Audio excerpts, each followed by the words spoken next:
Good morning all of you. आज हम व्याकरण का पार्ट 3 शब्द विचार पढ़ेंगे।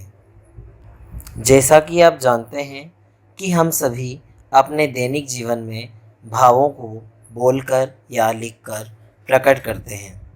बोलते समय हमारे मुख से कुछ ध्वनियाँ निकलती हैं जिन्हें हम वर्ण कहते हैं। हमने वर्ण उन ध्वनियों को कहा है जो बोलते समय हमारे मुख से निकलती हैं। इन ध्वनियों के मेल से जो सार्थक इकाई बनती है उसके द्वारा ही हम अपनी बात को दूसरों को समझा पाते हैं। ये ध्वनियाँ जब आपस में मिलती है तो एक इकाई बनती है और उस इकाई से हम अपनी बात दूसरों को समझा सकते हैं और यही सार्थक इकाई शब्द कहलाती है। अगर हम शब्द की परिभाषा देखें तो वो इस प्रकार बनेगी कि वर्णों के सार्थक मेल को शब्द कहते हैं। वर्णों का ऐसा समूह या ऐसा मेल जिसका कोई निश्चित अर्थ हो वह शब्द कहलाएगा। प्रत्येक शब्द का अपना अलग अर्थ होता है। व्याकरण में केवल सार्थक शब्दों का ही महत्व होता है। निरर्थक शब्दों या ध्वनियों के मेल द्वारा अपनी बात नहीं समझाई जा सकती, परंतु कई बार सार्थक शब्दों के साथ साथ निरर्थक शब्द जुड़कर अर्थ में कुछ विशेषता ला देते हैं। वैसे तो सार्थक शब्दों का ही महत्व है, परंतु कई बार ऐसा होता है कि निरर्थक शब्द जो होते हैं वे सार्थक शब्दों के साथ जुड़कर अर्थ में विशेषता ला देते हैं, उनका महत्व और बढ़ा देते हैं। जैसे हमारे घर पर जब कुछ मेहमान आते हैं तो हम बोलते हैं आप चाय वाय लेंगे, आप खाना वाना खाकर जाइएगा। तो इस तरह के जो शब्द हैं उनमें चाय के साथ वाय, खाना के साथ वाना आदि शब्द जो हैं वो निरर्थक जुड़े हुए हैं। कुछ चाय शाय हो जाए, चाय वाय हो जाए, अटकल पच्चू से काम नहीं होगा, गलत छलत मत बताओ, जरा रुमाल शुमाल पकड़ा दो, अरे मुझे रोटी छोटी नहीं खानी है। तो इस तरह के जो शब्द हैं वे निरर्थक शब्द भी कई बार सार्थक शब्दों के साथ जुड़कर उसके अर्थ में विशेषता ला देते हैं। अब हम इन अभी तक हमने जो पढ़ा उससे कुछ विशेष बातें हमारे सामने आई हैं। जैसे वर्णों के मेल से शब्दों की रचना होती है। शब्दों की रचना वर्णों के मेल से होती है। शब्द स्वतंत्र इकाई होते हैं, इनका अपना अलग अलग अर्थ होता है। शब्दों के मेल से वाक्य और वाक्यों के मेल से भाषा बनती है। हम वर्णों के मेल से शब्द बनाते हैं, शब्दों के मेल से वाक्य बनता है और वाक्यों को मिलाकर भाषा बनती है। एक महत्वपूर्ण बिंदु है, जब शब्द का प्रयोग एक सार्थक इकाई के रूप में अर्थात वाक्य में किया जाता है तब ये पद बन जाते हैं। जब हम शब्दों का स्वतंत्र प्रयोग करते हैं तो वे शब्द होते हैं, परंतु जब इन शब्दों का प्रयोग हम किसी वाक्य में करते हैं तो वाक्य में प्रयुक्त होने के बाद शब्द पद बन जाते हैं। ये चीज़ आप ध्यान रखिएगा, यह बात आप हमेशा ध्यान रखिएगा कि जब भी कोई शब्द किसी वाक्य में प्रयुक्त होता है तो वह पद बन जाता है। उसे व्याकरण के नियमों में बांधकर वाक्य में प्रयोग किया जाता है। इन शब्दों को व्याकरण के नियमों में बांधकर वाक्य में प्रयोग किया जाता है। उदाहरण के लिए मैं जब कमल शब्द बोलता हूँ, कमल शब्द जो है वो स्वतंत्र है, कमल, परंतु जब मैं कहूँगा कि कमल सरोवर में खिलता है तो ये एक वाक्य के अंदर जब कमल प्रयुक्त हुआ है तो वह क्या हो गया, वह यहाँ पर पद बन गया है। अब हम देखेंगे शब्दों का वर्गीकरण। हिंदी भाषा का शब्द भंडार विशाल सागर के समान है, जिसमें अन्य भाषाओं की शब्द रूपी नदियाँ आकर मिलती रहती हैं और इसे और समृद्ध बनाती रहती हैं। भाषा कुछ शब्द स्वयं बनाती है तो कुछ शब्द अन्य भाषाओं से ग्रहण करती है। इसी आधार पर शब्दों का वर्गीकरण 5 भागों में किया गया है। हिंदी का शब्द भंडार जो है वो एक बड़े समुद्र के समान है, जिसमें अनेक भाषाओं रूपी नदियाँ आकर समय समय पर मिलती रही। जैसे जैसे विदेशी हमारे देश में आते गए, उनके भाषाओं के शब्द हमारे हिंदी के शब्द भंडार में सम्मिलित होते गए और इस शब्द भंडार को समृद्ध बनाते गए। भाषा कुछ शब्द स्वयं बनाती है, तो कुछ शब्द इसने दूसरी भाषाओं से ग्रहण किए हैं। इसी आधार पर हम शब्दों का वर्गीकरण 5 भागों में करते हैं। वे इस प्रकार है: स्रोत या उत्पत्ति के आधार पर, रचना या बनावट के आधार पर, प्रयोग के आधार पर, अर्थ के आधार पर और व्याकरणिक प्रकार्य के आधार पर शब्दों के भेद। सबसे पहला हम जो पढ़ेंगे वह है स्रोत या उत्पत्ति के आधार पर। स्रोत या उत्पत्ति, इसका अर्थ होता है कि शब्द जो हैं वो कहाँ से आए हैं, उनको हमने कहाँ से ग्रहण किया है। स्रोत या उत्पत्ति के आधार पर शब्दों के 5 भेद किए गए हैं: तत्सम, तद्भव, देशज, विदेशी और संकर शब्द। वापस से इसका दोहरान करेंगे: तत्सम, तद्भव, देशज, विदेशी और संकर शब्द। सबसे पहले यहाँ हम चर्चा करेंगे तत्सम शब्दों की। तत्सम शब्द तत्सम इस शब्द के मेल से बना है। तत्सम शब्द का अर्थ होता है उसके समान। हिंदी भाषा में जो शब्द संस्कृत से ज्यों के त्यों लिए गए हैं वे तत्सम शब्द कहलाते हैं।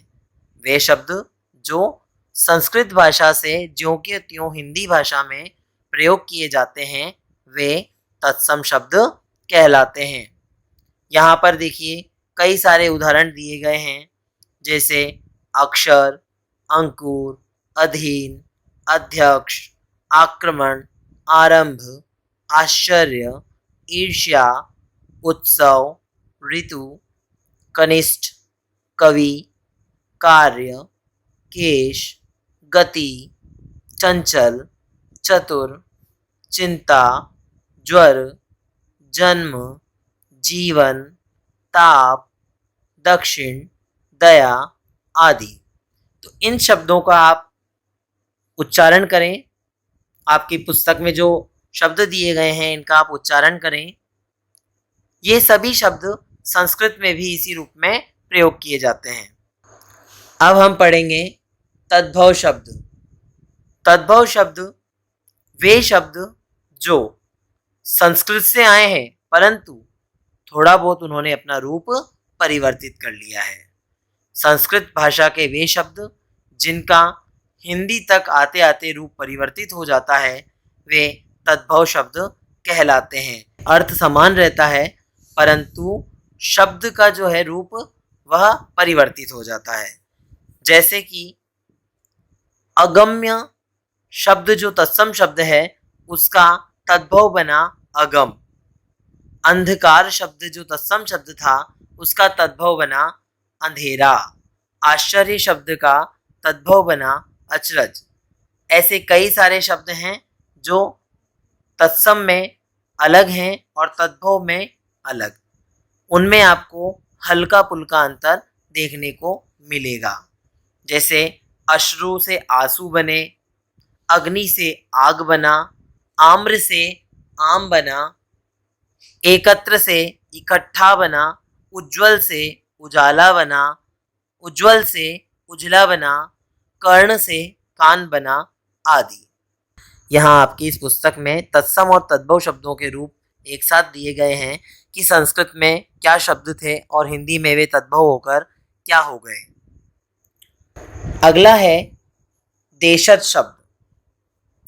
देशज शब्द ऐसे शब्द जो भारत की विभिन्न बोलियों से हिंदी भाषा में स्वीकार किए गए हैं या आवश्यकता पड़ने पर गढ़ लिए गए हैं या बना लिए गए हैं। ऐसे शब्द देशज कहलाते हैं। जैसा कि इनके नाम से ही स्पष्ट होता है, देशज यानी कि देश में जन्मे शब्द। ऐसे शब्द जिनका प्रादुर्भाव जो है वो हमारे देश में ही हुआ है, हमारे देश की विभिन्न बोलियों से हुआ है।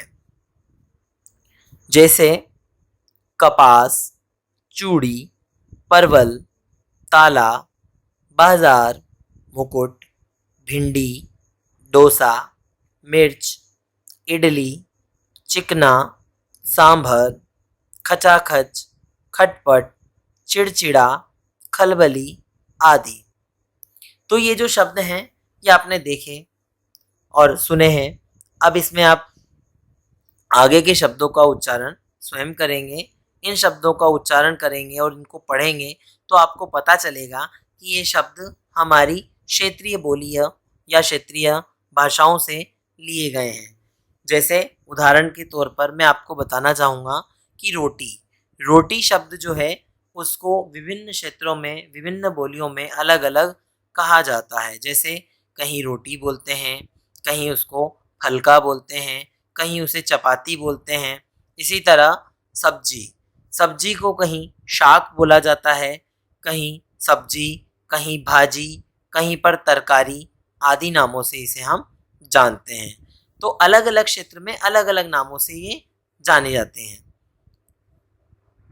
इसके बाद हम पढ़ेंगे विदेशी शब्द।